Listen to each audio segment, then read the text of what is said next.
સૌ પહેલા તો મેં વાત કરી એમ આ જામનગર માટે એક ઐતિહાસિક અને ગૌરવપ્રદ દિવસ છે. સૌરાષ્ટ્રનો સૌથી મોટો 4.5 કિલોમીટર જેટલો એક આખો ઓવરબ્રિજ આખા શહેરને ખૂબ સરસ રીતે જોડતો ઓવરબ્રિજનું જ્યારે આપણા માનનીય મુખ્યમંત્રી શ્રીના વરદ લોકાર્પણ થવા જઈ રહ્યું હોય અને આપણે સૌને એ સુવિધા મળવા પાત્ર હોય ત્યારે સ્વાભાવિક રીતે જામનગરનું ઇન્ફ્રાસ્ટ્રક્ચર એટલે કે માળખાકીય દ્રષ્ટિથી જામનગરનું નામ હવે સૌરાષ્ટ્ર કક્ષાએ પણ સુવિધાઓની દ્રષ્ટિથી ક્યાંક અવ્વલ ક્રમમાં લેવામાં આવશે. આપણે હમણાં હું અર્જુનભાઈને પૂછતી હતી, અમે ખાલી ચર્ચા કરતા હતા. આમ જુઓ તો જામનગર ટાયર 3 સિટી છે. ટાયર 3 સિટીમાં આ પ્રકારની સુવિધા કદાચ કોઈ શહેરોમાં કોઈ વિચારી ના શકે, કોઈ રાજ્યોમાં કોઈ વિચારી ના શકે. હકીકત છે. અને ટાયર 3 સિટી ને આખો ખૂબ સરસ રીતે જોડતો, જે આપણા બોટલનેક, જ્યાં જ્યાં આપણે બ્લોકેજીસ હતા, જ્યાં ટ્રાફિકની સમસ્યાઓ હતી, એ સમસ્યાનું પરમનન્ટ નિવારણ રૂપી આપણને આ 4.5 કિલોમીટર લાંબો આખો ખૂબ સુંદર અદ્યતન અને જે આપણી એમ્બાર્કેશન અને ડિસએમ્બાર્કેશન પોઈન્ટ્સ છે એ પણ ખૂબ આયોજનપૂર્વક નક્કી કરવામાં આવી છે કે આપણે આખા શહેર મતલબ જે પોઈન્ટ સુધી જવું હોય એમાં શહેર વચ્ચેથી જવાની જરૂર નથી. આપણે સીધા એ રાજકોટ રોડ એટલે કે સુભાષ બ્રિજથી લઈ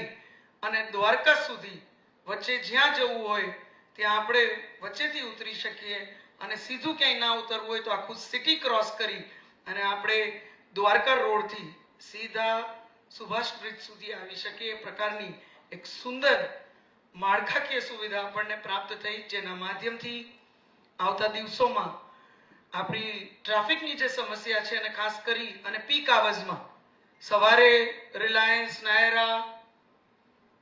જીએસએફસી આ બધા તરફ જતો જે ટ્રાફિક છે અને સાંજે પણ આવતી વખતે જે કલાકો સુધી આપણે બધા ટ્રાફિક જામમાં ક્યાંક ને ક્યાંક એમાં આપણો સમય જતો, એ મને લાગે છે હવે આ બ્રિજના માધ્યમથી ભૂતકાળ થઈ જશે. બીજી અનેક સુવિધાઓ અલગ અલગ વિભાગની જામનગર જિલ્લામાં આપણે મળવા પાત્ર છે, જેનું અહીં ટૂંકું પ્રેઝન્ટેશન આપણે જોયું એટલે એ વિગતમાં ડિટેલમાં ના પડી. અને એ સુવિધાઓ પણ આપણા ગ્રામીણ ક્ષેત્રમાં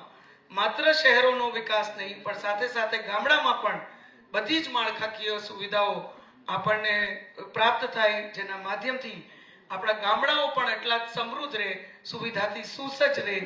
એ માનનીય પ્રધાનમંત્રી શ્રી નરેન્દ્રભાઈ મોદી સાહેબનો જે સંકલ્પ છે એને ખૂબ સુચારુ રીતે આપણા માનનીય મુખ્યમંત્રી શ્રી ગુજરાત રાજ્યમાં અને ખાસ કરી અને આપણા જામનગર દ્વારકા જિલ્લામાં મજબૂતીથી આગળ વધારી રહ્યા છે. અહીંયા આપણે બધા જામનગરના જ્યારે નાગરિકો ઉપસ્થિત હોય ત્યારે ઘણા દિવસથી અમે રસ્તામાં બધા ચર્ચા કરતા હતા, હું, રીવાબા અને અર્જુનભાઈ,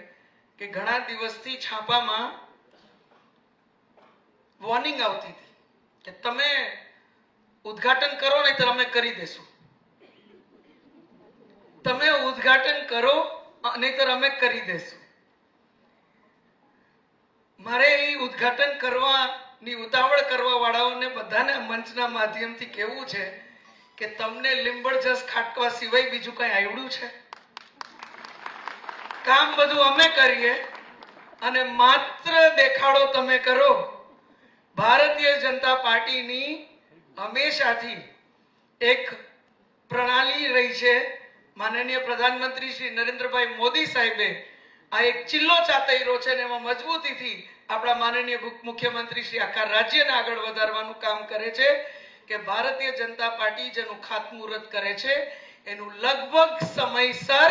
લોકાર્પણ પર ભારતીય જનતા પાર્ટી જ કરે છે. અને લોક ઉપયોગ બિલકુલ સમયસર લોકો એનો ઉપયોગ કરી શકે,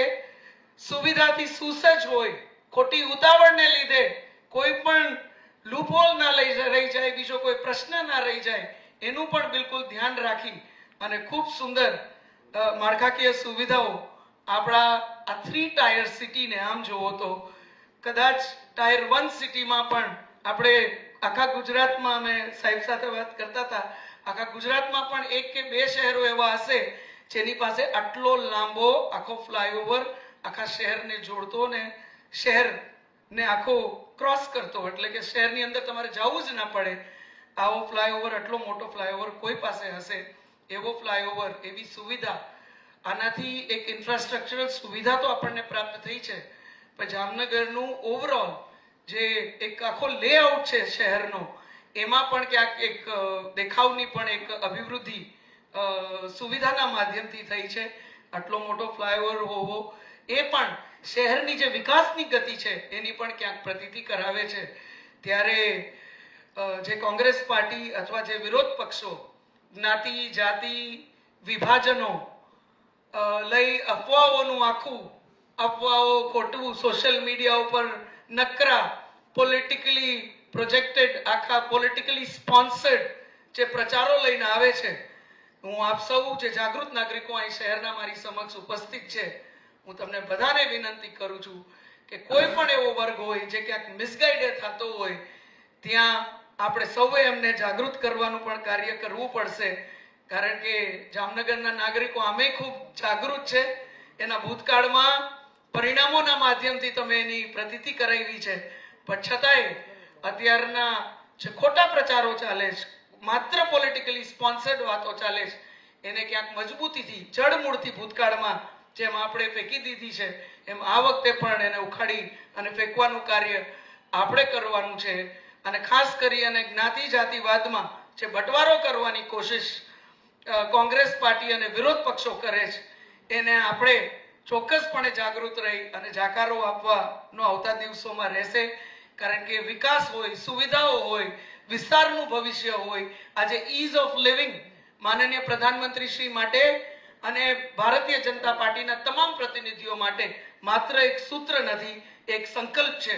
અને કદાચ ઇઝ ઓફ લિવિંગની દિશામાં જ આપણો આ જામનગર જિલ્લો અને જામનગર શહેર એક મજબૂત ડગલું આગળ જ્યારે ભરી રહ્યું હોય ત્યારે બિહારની જનતાએ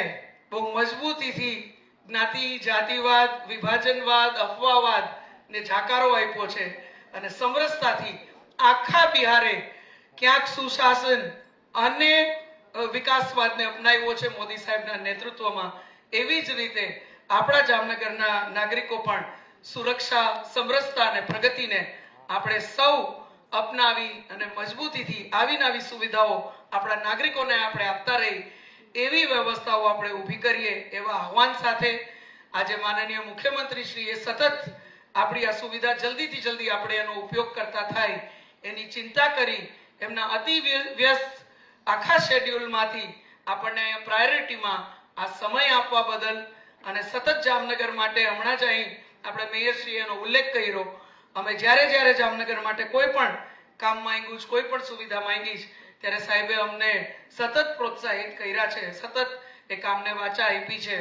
ત્યારે આજે આપણી વચ્ચે વિશેષ તેઓ ઉપસ્થિત રહ્યા અને આ સુવિધા જે જામનગરને અર્પણ કરી છે એ બદલ માનનીય મુખ્યમંત્રી શ્રીનો ખૂબ ખૂબ હૃદયપૂર્વક આભાર વ્યક્ત કરી અને જામનગર શહેરના, જામનગર જિલ્લાના સર્વે નાગરિકોને આ મંચના માધ્યમથી અભિવાદિત કરી હું વિરમું છું. વંદે માતરમ. જય જય ગરવી ગુજરાત.